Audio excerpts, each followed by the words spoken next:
बोलिए श्री सत्यनारायण भगवान की जय। सत्य को नारायण के रूप में पूजना ही सत्यनारायण की पूजा है। इसका दूसरा अर्थ ये भी है कि संसार में एकमात्र नारायण ही सत्य है, बाकी सब कुछ मिथ्या है, माया है। सत्य में ही सारा जगत समाया हुआ है। सत्य के सहारे ही शेष भगवान पृथ्वी को धारण करते हैं। स्कंद पुराण के अनुसार भगवान सत्यनारायण भगवान श्री हरि विष्णु का ही स्वरूप हैं। तो दोस्तों राधे राधे। आज की इस वीडियो में हम जानेंगे कि भगवान श्री सत्यनारायण का व्रत कब और कैसे किया जाता है, श्री सत्यनारायण जी की पूजा कैसे की जाती है। भगवान सत्यनारायण का व्रत कथा पूजन पूर्णिमा तिथि को विशेष रूप से किया जाता है। किसी भी शुभ महीने की पूर्णिमा से आप ये व्रत पूजन शुरू कर सकते हैं। पूर्णिमा अपने आप में एक संपूर्ण तिथि मानी जाती है, इसलिए इस दिन किए गए व्रत पूजन से सभी मनोकामनाएं शीघ्र संपूर्ण हो जाती हैं।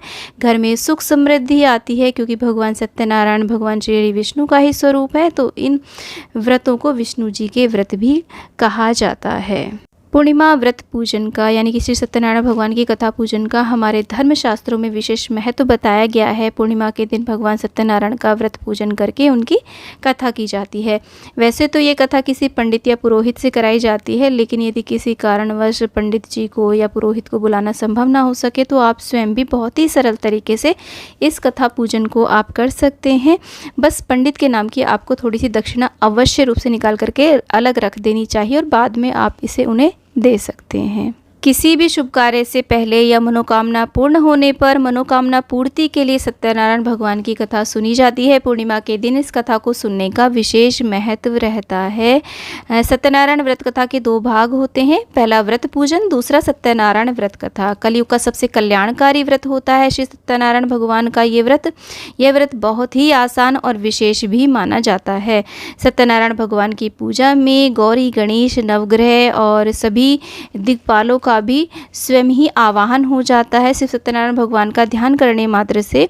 और किसी भी पूर्णिमा को आप सत्यनारायण भगवान का कथा पूजन कर सकते हैं। उसमें से वैशाख पूर्णिमा, कार्तिक पूर्णिमा, माघ पूर्णिमा बहुत ही ज़्यादा विशेष मानी जाती हैं।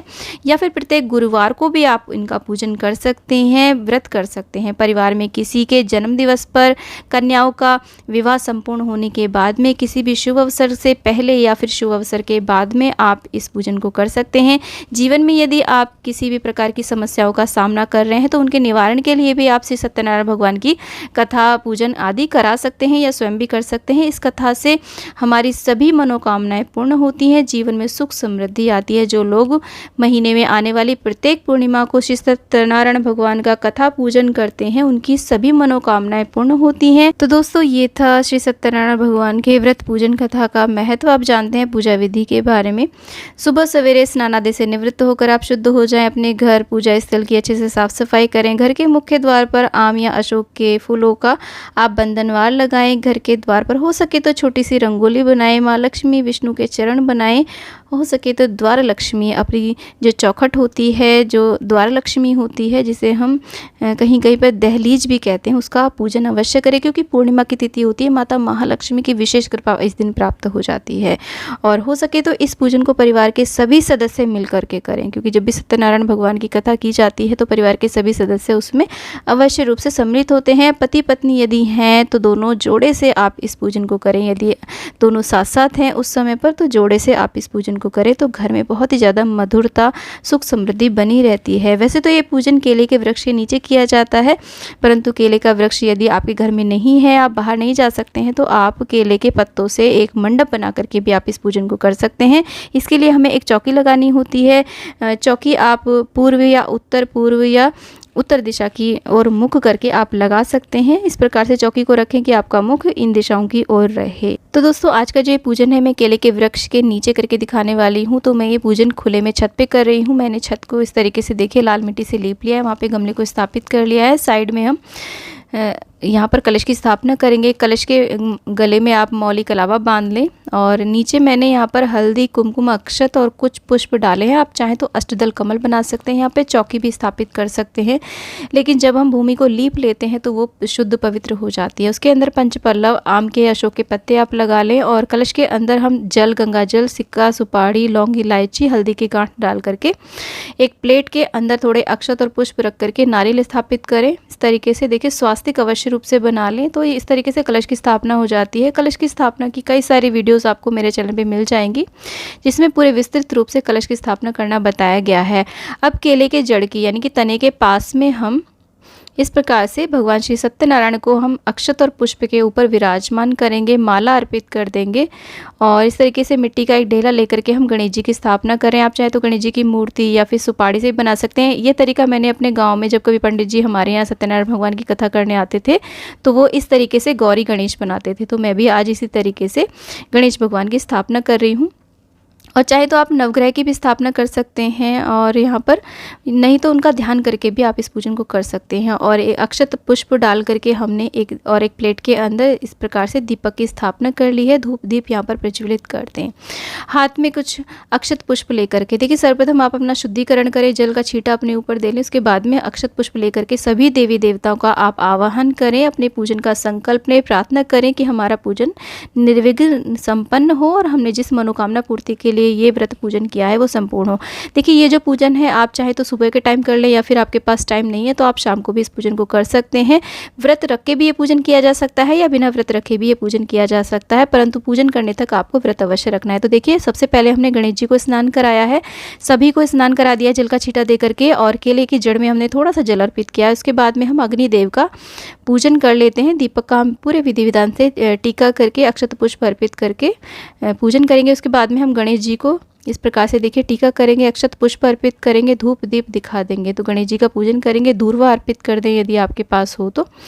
उसके बाद में हम वरुण कलश देव का इस प्रकार से पूजन करते हैं, उनको टीका करते हैं, अक्षत पुष्प आदि अर्पित कर देते हैं, वस्त्र रूपी कलावा अर्पित करते हैं, जनेऊ हो सके तो जनेऊ भी आप अर्पित कर सकते हैं। कलश के अंदर सभी देवी देवताओं का वास माना जाता है। नवग्रह का ध्यान करते हुए, गौरी मैया का ध्यान करते हुए आप इस पूजन को करें। उसके बाद में केले के वृक्ष का भी पूरे विधि विधान से आप पूजन करें, उनको टीका करें, अक्षत पुष्प अर्पित करें और इस तरीके से देखिए कलावा वस्त्र रूपी हम यहाँ पर बांध रहे हैं। आप चाहे तो कोई वस्त्र भी अर्पित कर सकते हैं, बाद में उसे दान दे सकते हैं। सत्यनारायण भगवान जी को टीका करेंगे। यहाँ पर जो भी तस्वीर के अंदर सभी देवी देवता उपस्थित है सबको टीका करने के बाद में देखिए वस्त्र रूपी कलावा अर्पित कर दें, एक जनेऊ अर्पित कर दें। जनेऊ नहीं है तो आप कच्चे सूत को भी आप अर्पित कर सकते हैं। देखिए सत्यनारायण भगवान की कथा में कसार, जिसे हम पंजीरी भी कहते हैं, कहीं कहीं पर इसे सत्तू भी कहा जाता है, गेहूं के आटे का बनाया जाता है और पूर्णिमा का दिन होता है तो खीर का विशेष रूप से भोग लगाएं। पंचामृत बनाया जाता है। इसकी रेसिपी की वीडियो चैनल पे है, बहुत ही महत्वपूर्ण वीडियो है, उसका लिंक आपको डिस्क्रिप्शन में मिल जाएगा। उस वीडियो को देख करके आप इस प्रसाद को तैयार कर सकते हैं। गणेश जी को हम अलग से भोग प्रसाद लगाते हैं। यहाँ पर कोई भी फल हो, मिठाई हो, उसे अर्पित करें। सत्यनारायण भगवान, क्योंकि देखिए यहाँ पर तुलसी का प्रयोग होता है तो बाकी जो प्रसाद होता है उसमें तुलसी होती है तो उस प्रसाद को आप अलग से रखें। उसके बाद में सत्यनारायण भगवान की जो व्रत कथा की जो पुस्तक है यदि आपके पास है तो आप उसका भी पूजन करें और हाथ में कुछ अक्षत पुष्प ले करके भगवान श्री सत्यनारायण की व्रत कथा का आप श्रवण करें या फिर उसे पढ़ें। देखिए अगर आपके पास कोई नहीं है व्रत पूजन के लिए तो आप अकेले भी इस पूजन को कर सकते हैं। हो सके तो परिवार के साथ करें, अकेले भी कर सकते हैं यदि कोई नहीं सम्मिलित हो पा रहे हैं। तो जब आपकी कथा संपूर्ण हो जाए तो उसके बाद में अक्षत पुष्प को आप इस प्रकार से प्रभु के चरणों में पूर्णिमा के दिन आप माता महालक्ष्मी का ध्यान अवश्य करें, उनका भी पूजन विष्णु भगवान के साथ आप ज़रूर करें और इस दिन आप छोटा सा हवन अवश्य रूप से करें।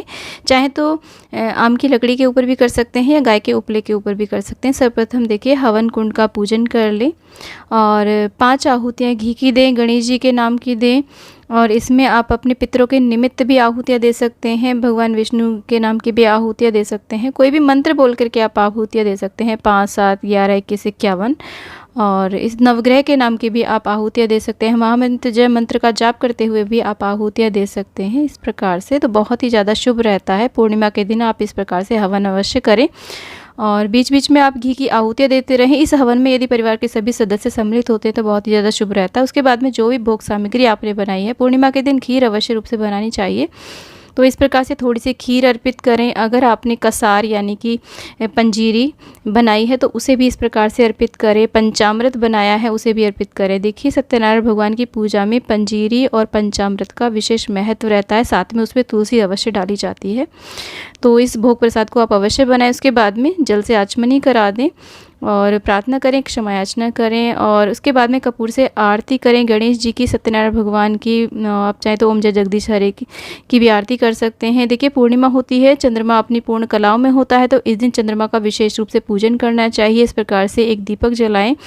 कहीं भी आप अपनी छत पे जला सकते हैं। अक्षत के ऊपर, फूल के ऊपर आप दीपक विराजमान करें, धूप जला दें और दीपक के अंदर आप थोड़ा सा सफ़ेद चंदन डाल दें इस तरीके से देखिए, और एक जल का लोटा जिसके अंदर आप सफ़ेद चंदन डाल दें। थोड़ा सा सफ़ेद यानी कि खीर डाल सकते हैं, बताशा डाल सकते हैं, थोड़ा सा कच्चा दूध आप यहाँ पर अर्पित कर दें और इस तरीके से देखिए अर्घ्य दिया जाता है। सफ़ेद फूल हो तो वो आप अर्पित करें चंद्र देवता को। इस प्रकार से चंद्रदेव का पूजन करने के बाद में आपको जो आपने भोग प्रसाद बनाया है उसे ग्रहण करने के बाद में आप अपने व्रत का पारण करें। व्रत आप चाहें तो देखिए शाम के टाइम शुद्ध सात्विक नमक का भोजन खा के भी इस व्रत को रख सकते हैं या फिर मीठा भी इस व्रत को रख सकते हैं। बहुत ही सरल ये व्रत होता है। पूरे दिन में आप दूध, चाय, फल आदि ले सकते हैं। शाम को एक टाइम आप भोजन कर सकते हैं। तो ये पूजन ऐसा भी नहीं कि आप व्रत रख के ही कर सकते हैं, बिना व्रत रखे भी आप इस पूजन को कर सकते हैं। जब आप पूजन करना प्रारंभ करें तो जितने भी पूजा में बैठे हों वो सब अपने हाथ पे रक्षा सूत्र अवश्य बांधें, एक दूसरे को टीका करके और सर ढक करके ही आपको ये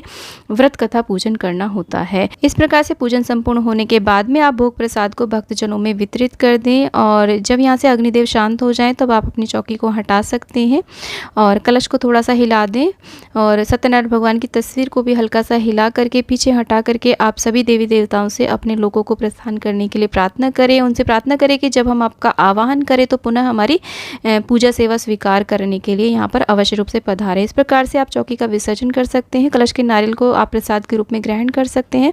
बाकी पूजा सामग्री को यथास्थान आप रख दें। फूल पत्तियों को आप गमले, भूमि आदि में विसर्जित कर सकते हैं। तो बहुत ही सरल तरीके से आप घर पर सत्यनारायण भगवान की इस प्रकार से कथा व्रत पूजन कर सकते हैं। तो वीडियो अच्छा लगा है तो लाइक शेयर, चैनल को जरूर सब्सक्राइब करें। कमेंट बॉक्स में सत्यनारायण भगवान की जय अवश्य लिखिए। दोस्तों राधे राधे।